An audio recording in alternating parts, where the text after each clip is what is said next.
ଏକ ସୁନ୍ଦର ଜଙ୍ଗଲରେ ରାନୀପାରା ଏବଂ ଦେବୁପାରା ଏକସହ ବାସ କରୁଥିଲେ। ରାନୀପାରା ବସାରେ ଅଣ୍ଡା ଦେଇଥାଏ। ସେ ତାର ଅଣ୍ଡାର ବହୁତ ଯତ୍ନ ନେଉଥିଲା। ସେ ଜଙ୍ଗଲରେ ଜଣେ ବ୍ୟକ୍ତି କାଠ ପ୍ରତିଦିନ କାଟୁଥାନ୍ତି। ସେ ବହୁତ ପରିଶ୍ରମୀ ଥିଲେ। ସବୁଦିନ କାଠ କାଟି ତାର ଗୁଜୁରାଣ ମେଣ୍ଟାଉଥାନ୍ତି।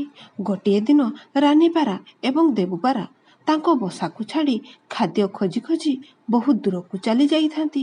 ତାଙ୍କ ବସା ପାଖରେ କେହି ନଥାନ୍ତି। ସେତିକିବେଳେ ତାଙ୍କ ବସା ନିକଟକୁ କୁଆ ଆସିଯାଏ।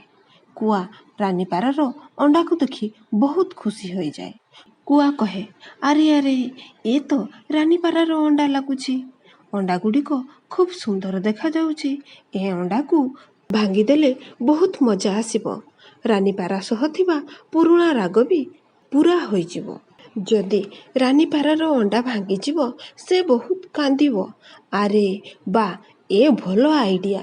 ନଦୀ ପାଖରେ ବସି ରହିଥିବା ସାପ ଏସବୁ କଥା ଶୁଣୁଥିଲା। କୁଆ ଉପରେ ସାପର ରାଗ ଆସିଲା। ସାପ ରାନୀପାରାର ଅଣ୍ଡାକୁ ରକ୍ଷା କରିବା ପାଇଁ ଚାହୁଁଥିଲା। ସେତିକିବେଳେ ସାପ କୁଆ ଉପରେ ଆକ୍ରମଣ କରିଦେଲା। କୁଆ ସେଠାରେ ଛଟପଟ ହୋଇ ମରିଗଲା। ସଞ୍ଜ ନଇଁ ଆସୁଥାଏ। ସେତିକିବେଳେ ରାନୀପାରା ଏବଂ ଦେବୁପାରା ତାଙ୍କ ବସାକୁ ଫେରିଲେ। ରାନୀପାରା କହୁଥାଏ, ଆରେ ଆମେ ତ ବହୁ ସମୟ ହୋଇଗଲାଣି ଆମ ବସାରେ ଅଣ୍ଡା ଛାଡ଼ିକି ଆସିଲେଣି।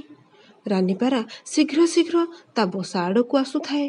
ଅଚାନକ ଦେଖିଲା ତା ବସା ସାମ୍ନାରେ କୁଆ ମରିକି ପଡ଼ିଛି। ସେ ଆଶ୍ଚର୍ଯ୍ୟ ହେଲା। ତା ଘର ସାମ୍ନାରେ କୁଆ କେମିତି ମରିକି ପଡ଼ିଛି? କୁଆ ପାଖକୁ ଯାଇ ଦେଖିଲା ତାକୁ ସାପ କାମୁଡ଼ିଛି। ସେ ଚିନ୍ତା କଲା, କୁଆ ମୋ ଅଣ୍ଡାକୁ ଭାଙ୍ଗିବାକୁ ଆସିଥିଲା। ସାପ ମୋ ଅଣ୍ଡାକୁ ରକ୍ଷା କରିଛି। ସେ ସାପକୁ ଧନ୍ୟବାଦ ଦେଲା।